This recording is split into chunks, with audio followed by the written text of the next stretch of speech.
Hola, ¿qué tal? Bienvenidos a un episodio de nuestro podcast.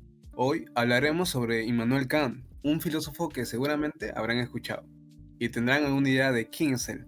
En esta ocasión, junto a mis compañeros Anthony, Presente. Piero, Hola, Majo, Hola, hola. Diego, Hola, ¿qué tal? Isaac Presente. y Camila, Hola, nos preguntaremos quién fue Kant, por qué es tan importante y cómo sus ideas pueden tener sentido en nuestros días, respondiendo a una serie de preguntas. Así que pongámonos cómodos y disfruten de este bonito. Comencemos hablando del principio moral central en la ética kantiana. ¿Cuál sería? ¿Alguna idea? bueno,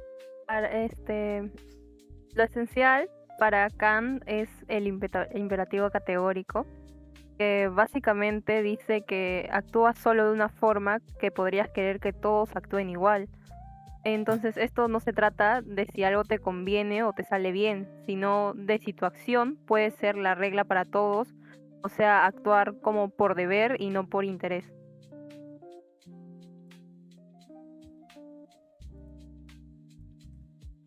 Claro, porque Bien, el sí, imperativo, efectivamente, como dice Camila, el principio moral, eh, claro, según Kant, sí es el imperativo categórico, ¿no?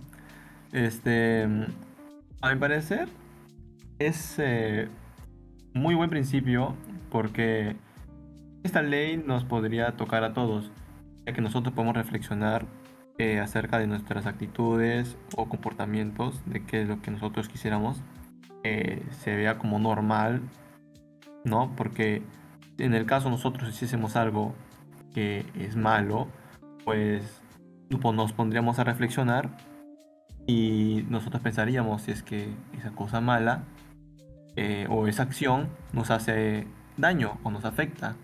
Entonces es un principio en el cual nosotros o todas las personas podemos reflexionar, ¿no? Podemos tener una clara idea, ¿no? De la moral. claro, estoy de acuerdo de ustedes porque de una manera más simplificada podríamos responder a una pregunta, ¿no? ¿Estaría bien si todo el mundo lo hace por lo que ellos más quieren? Bueno, esta respuesta sería no, ya que no deberías hacerlo. Por ejemplo, si tú estás pensando en mentir, tienes que preguntarte, ¿y si todos mintieran? Pues nadie confiaría en nadie y la comunicación se rompería. Entonces, mentir no estaría bien. Así que no depende si te conviene o no, si vaya a salir mal o no. Se trata de hacer lo correcto porque es correcto. Interesante. Entonces, ¿qué diferencia hay entre un imperativo hipotético y un imperativo categórico según Kant? No, en Eh, el caso de hipotético, es como que hay una distinción, ¿no? En el hipotético depende de un deseo, ¿no? Si es que quiero algo, entonces debo hacer tal cosa. Pero en el imperativo categórico, no depende de ninguna decisión, ya que es un deber que cumple uno mismo, ¿no? Porque es moralmente válido y no entra en discusión lo que uno quiere.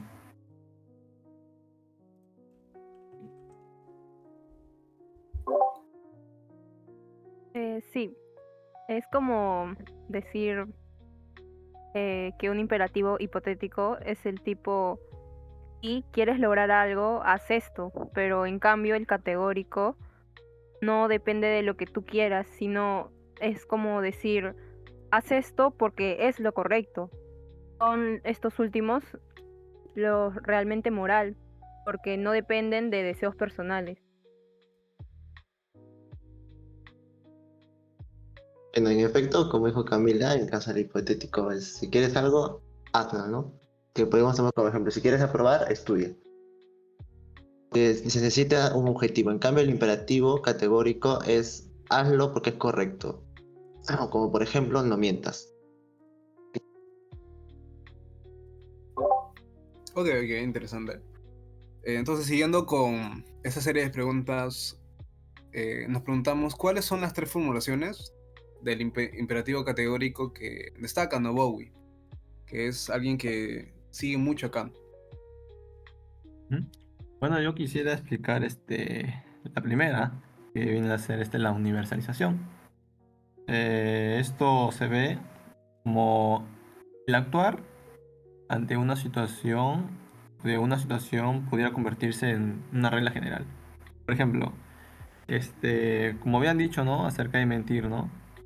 Este, hay que actuar de manera de que esta situación pudiera convertirse en regla general. Entonces, si uno quisiera mentir, como habían dicho anteriormente, sería bueno para uno mismo que todos pudiéramos mentir, porque si eso lo aplica a todas las personas, yo creo que todos dirían que en efecto no es correcto, no es moralmente correcto.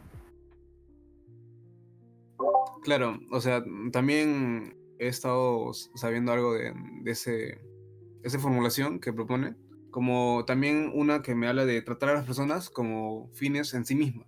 O sea, nunca uses a alguien solo como un medio para tus propios objetivos. Por ejemplo, si invitas a alguien solo para que te ayude en tu tarea y no porque realmente quieres su compañía, estás usándolo como un medio. Es donde una de esas formulaciones no habla.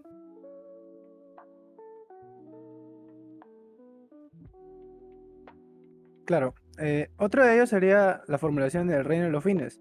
Aquí, bueno, Kant nos plantea a imaginarnos una comunidad moral ideal, donde todos los miembros son autónomos y se respetan mutuamente como legisladores de normas éticas, llevando a ello que todos actúen de manera moral y éticamente autónoma. Claro. Entonces, ¿por qué Kant sostiene que la buena voluntad es el bien supremo? Kant considera que la buena voluntad es la intención de actuar por el deber y no por algún interés externo que tú tengas. Es por eso que la buena voluntad es el bien supremo, ya que tú no estás condicionado por actores externos, sino que tú simplemente, bajo tu propia idiosincrasia, bajo lo que tú crees, bajo tus valores, tú actúas el bien simplemente porque eso es lo que está bien. Y no porque podrás obtener, yo qué sé, algo más de dinero, algún beneficio, simplemente porque es lo correcto. Claro, o sea, porque el bien supremo es lo único que es bueno por sí mismo, sin importar los resultados que trae este. O sea, pensar esto, ¿no? La inteligencia o la riqueza pueden usarse para el bien o el mal, pero la buena voluntad, la intención de hacer lo correcto por deber, siempre es moralmente valiosa, incluso si no logras lo que planeabas. Entonces también tiene un pensamiento por ese lado. Exactamente, concuerdo con mis compañeros. Sin necesidad de las condiciones externas que se puedan dar, todo lo que valoramos en sí podría ser utilizado para fines malos si no es guiado por una buena voluntad moral. La buena voluntad moral es actuar por deber, es decir, por respeto a la ley moral, lo que la razón nos pueda revelar, no por inclinaciones ni deseos y fines propios que cada uno podamos tener. Ok, ok. Entonces, siguiendo las preguntas, ¿qué papel juega la libertad en la ética kantiana? Bueno, para mí, la libertad de Kant juega un papel central, ya que Kant nos plantea que no puede haber moralidad sin libertad, enfatizando a tener autonomía moral. Es decir, si no fuéramos libres, no tendría sentido hablarnos de deberes o responsabilidades.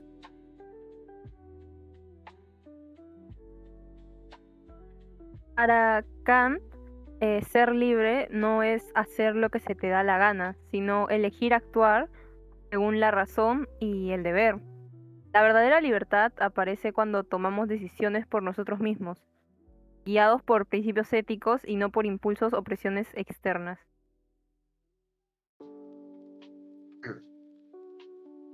En efecto, ¿no? Kant sobre todo lo que dice que la libertad no es hacer lo que te dé la gana, sino optar por principios. En otras palabras, hacer lo correcto, no porque te obliguen o te conviene, sino por lo que tú lo reconoces como tu deber. Ok. Ahora nos preguntamos, ¿no? ¿Por qué un acto que persigue un interés propio no puede ser considerado moral para Kant?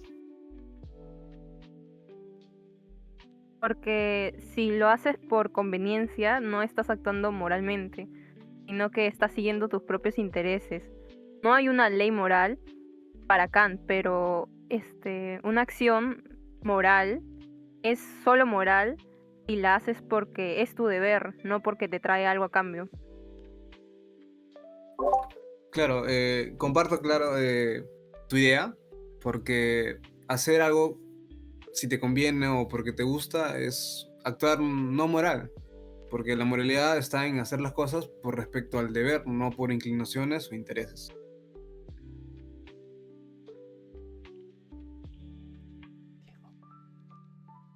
Concuerdo con ustedes, compañeros. Bueno, para Kant la moralidad requiere que una acción sea realizada por deber y no por inclinaciones. Si actuamos de cierta manera y porque nos beneficia, entonces esta acción no sería nada para nada moral, aunque externamente parezca que fuera correcta, ¿no? Bueno, siguiendo con las preguntas, ¿cómo aplica Kant el test de universalización a la promesa de devolver dinero sin intención de hacerlo?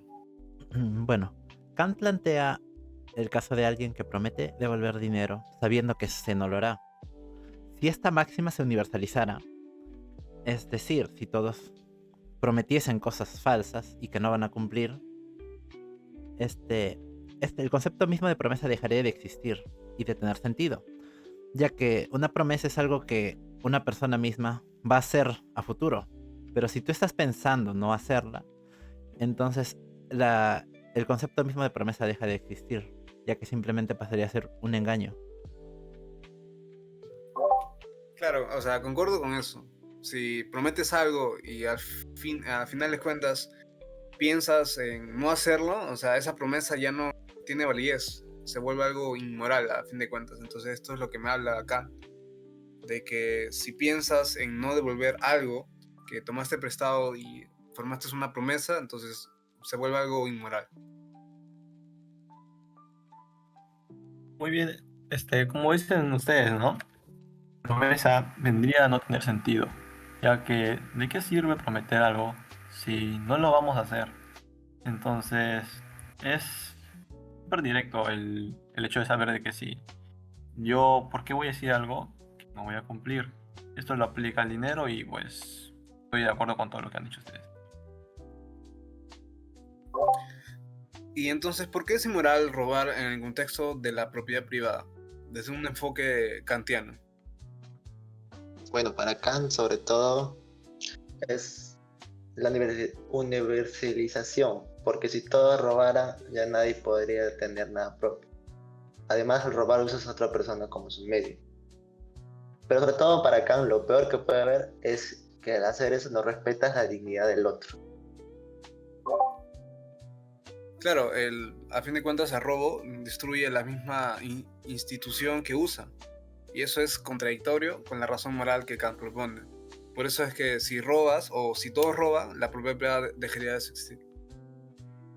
Como dijo mi compañero Piero, tiene razón cuando dice si todos robaran, simplemente no existiría lo propio, la propiedad.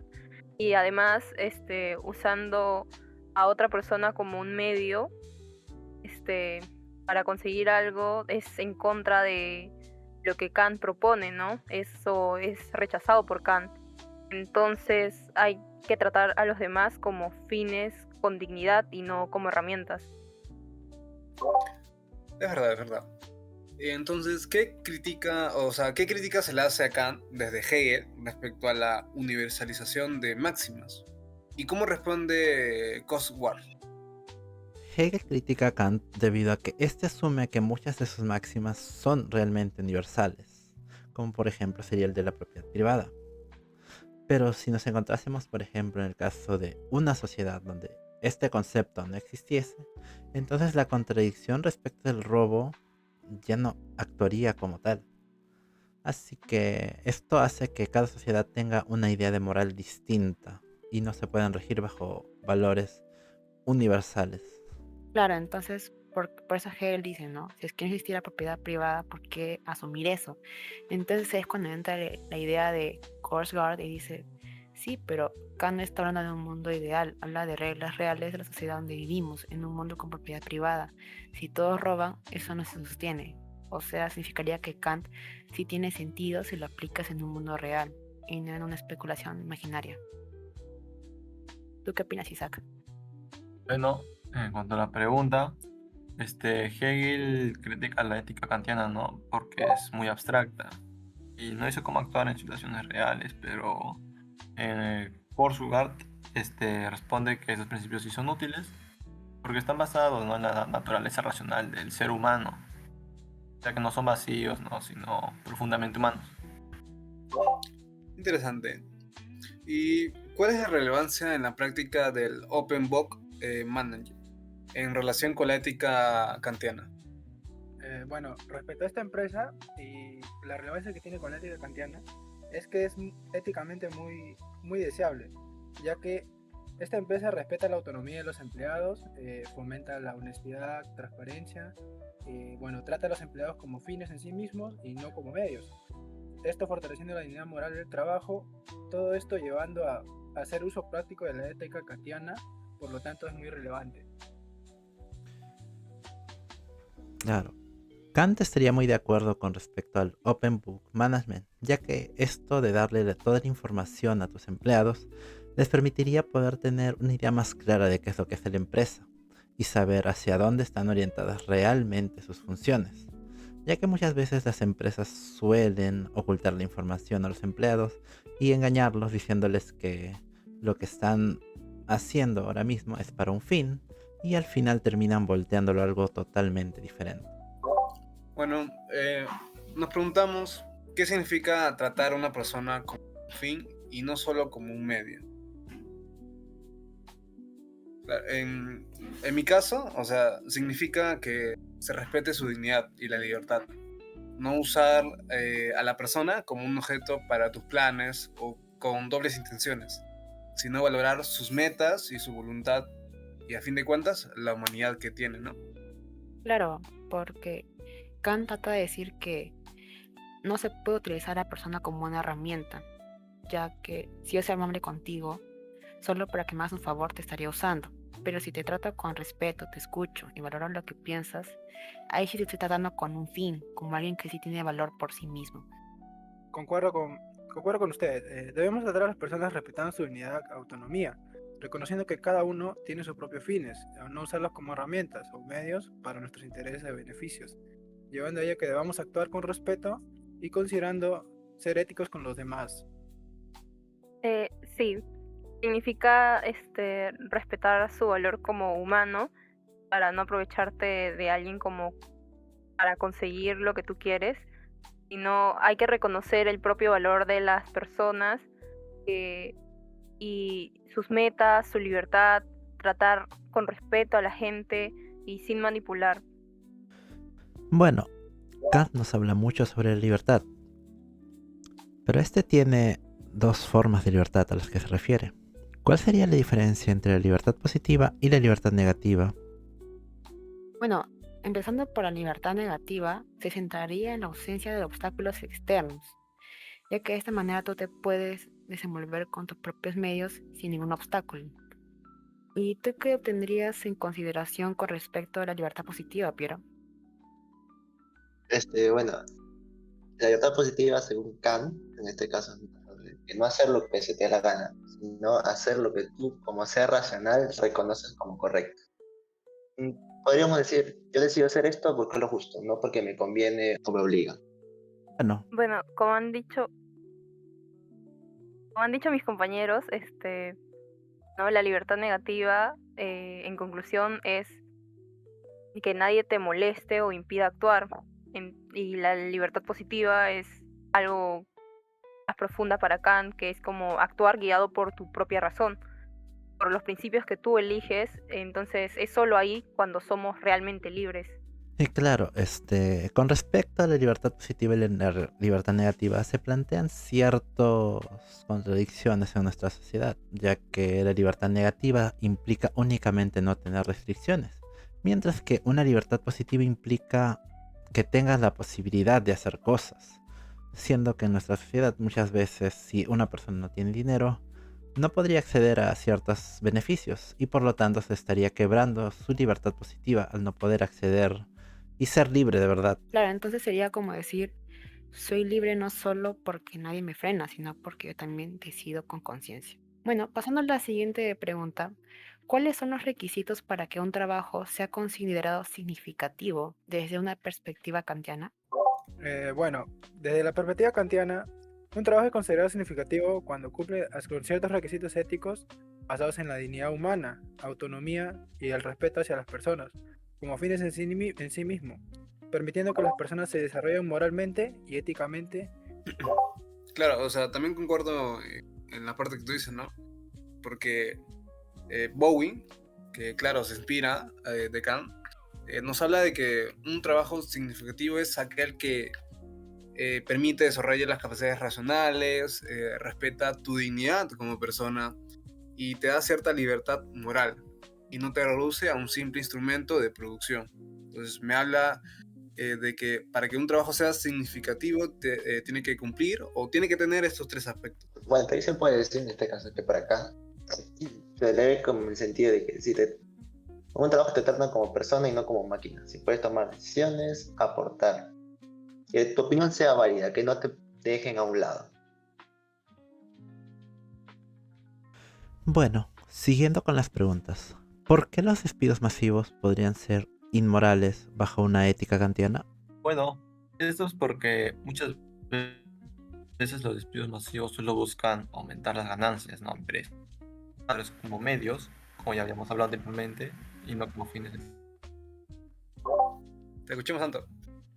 Bueno, los despidos masivos pueden ser inmorales bajo una ética kantiana debido a que estos muchas veces se dan en contextos donde el trabajador no tiene un poder real de negociación, sumado a su vez un nivel de engaño, ya que las empresas muchas veces te pueden prometer muchas cosas y al final no lo cumplen. Y también porque utilizan al trabajador simplemente como una herramienta, como un medio, rompiendo así eh, el principio básico de tratar al ser Claro, humano porque como como un fin en comentan mis sí mismo. compañeros, cuando despides en masa solo por ganancias, sin pensar en la gente, en los trabajadores, los estás tratando como herramientas, no como personas. Y esto, según Kant, diría que es inmoral, porque estás usando a otros como medios, no como fines en sí mismos. Siguiendo con las preguntas, ¿qué implica la tercera formulación del imperativo categórico en la estructura de una empresa? Bueno, implica que la empresa debe funcionar como un reino de los fines, ¿no? Como habíamos indicado, donde todos los empleados, directivos o clientes participen como agentes morales y racionales, ¿no? Incluyendo el bien común. Claro, estoy de acuerdo contigo, ya que en una empresa Kant diría que todos deben ser tratados como si fueran importantes, no solo como piezas de un engranaje, ya que esta tercera idea de Kant dice que actuemos como si todos fuéramos parte de una comunidad de respeto mutuo. Siguiendo con el tema de las empresas, ¿cuáles serían los principios que debe cumplir una empresa kantiana con respecto a sus stakeholders? Una empresa kantiana, desde la visión, desde esta visión que propone Kant y todo su moral, debería tratar a todos los involucrados, ya sean clientes, empleados, a la sociedad en general, con respeto, como fines, no como simples medios para ganar dinero. Eh, Esto implica que las decisiones se tomen juntas, que sean honestas y moralmente defendibles. Mi respuesta sería que, no, para mí es que una empresa kantiana no se debe respetar la dignidad de todos sus stakeholders y bueno, para ser transparentes, responsables, actuar con integridad, sin necesidad de manipular, ¿no? Ni explotar a ninguna persona dentro de la empresa. Siguiente pregunta. ¿Qué es la teoría Y de MacGregor y por qué se considera afín a la ética kantiana? Bueno, primero que nada, MacGregor habla sobre dos formas de ver a los trabajadores, según la teoría X, que dice que la gente es floja y solamente trabaja si es que le meten presión, mientras que la teoría Y dice totalmente lo contrario, de que la gente quiere crecer, aportar, hacer bien su trabajo. Entonces, Josué, ¿cómo crees que se considera con la ética kantiana? Claro, o sea, esa teoría se considera afín porque trata a las personas como, o sea, como ella misma, afines en sí misma, no solo como medios para producir. Reconoce la dignidad, su autonomía y su capacidad racional, tal como Kant propone que debemos tratar a los demás desde una perspectiva moral. Siguiendo con lo que dicen mis compañeros, la teoría Y de MacGregor establece a los trabajadores como entes activos y proactivos, que no trabajan únicamente por la coerción o el miedo que pueden tener a perder el trabajo y no tener el dinero, sino que trabajan más por su autorrealización. No son simples medios para obtener riqueza. Bueno, siguiendo con las preguntas. ¿Por qué Kant considera al soborno una práctica inmoral?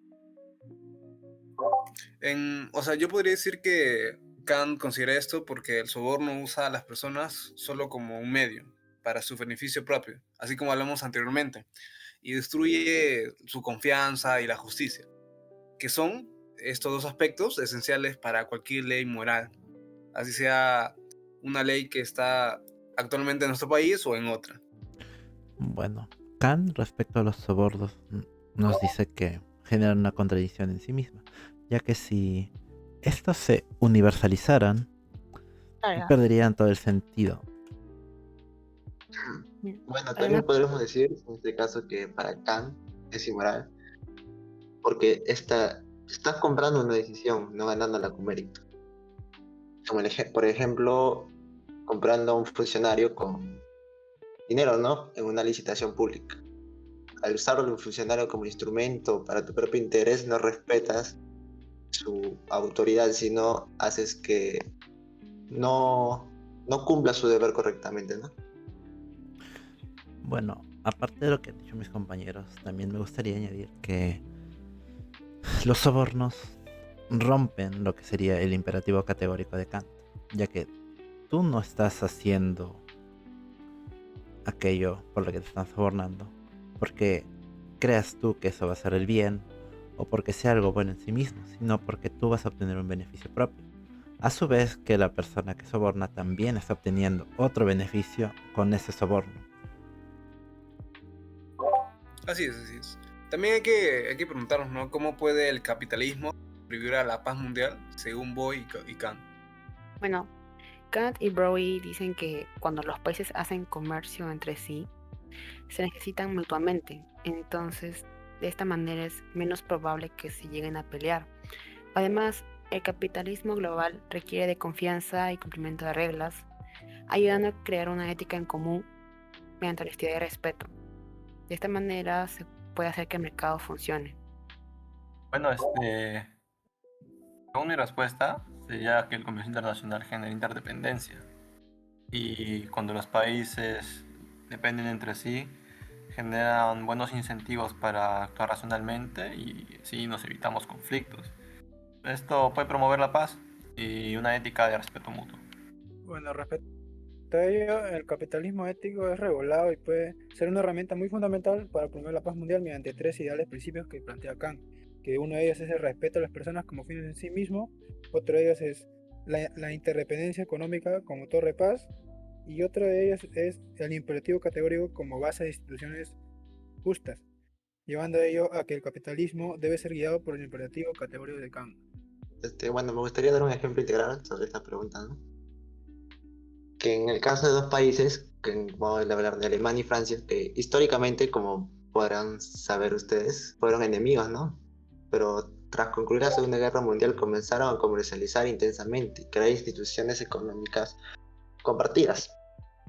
Hoy en día tienen intereses económicos muy entrelazados, por lo que una guerra sería absurda en estos momentos. ¿Por qué podría decir que esto es kantiano? Porque fomenta la paz no solo por conveniencia, sino porque reconoce la dignidad del otro país. Se crean lazos de respeto mutuo y se actúa según principios universales. Bueno, siguiendo con la ética kantiana en un mundo capitalista, debido a estas interconexiones y que los países tienen muchos objetivos en común, esto tendría a evitar los conflictos que estos podrían llegar a tener. Y bueno, para terminar este podcast tenemos la última pregunta de ¿qué argumento ofrece Bowie para justificar que los negocios internacionales fomentan una moralidad mínima compartida? Yo sé que, bueno, Bowie dice que los negocios internacionales pueden ayudar a crear una moralidad mínima, porque al haber comercio entre países se fomenta el respeto a ciertos principios básicos, como los derechos humanos, el trabajo digno y las reglas que garanticen justicia en las transacciones. Por ejemplo, lo que comentó, ¿no? Piero, de Alemania y Francia, sus rivales en la Segunda Guerra Mundial, ¿no? Y que a raíz de un sistema económico que es el capitalismo, al actual día eh, tienen relaciones o lazos que los unen a fin de cuentas. Bueno, también en el caso de Bowie, sostendría que los negocios internacionales requieren una cooperación constante entre diferentes culturas, ¿no? Para crear una moralidad uniforme, basada en principios universales que puede ser como el no mentir, cumplir promesas, no usar otros como simples medios. Y podría dar un pequeño ejemplo como una empresa X con una empresa Y de diferentes países firman un contrato. Ambos deben respetar el acuerdo y decir la verdad, aunque sean de culturas diferentes, ¿no? Esta es la idea sobre todo principal de Bowie, ¿no? Claro, a partir de esas pequeñas muestras y actos de moralidad,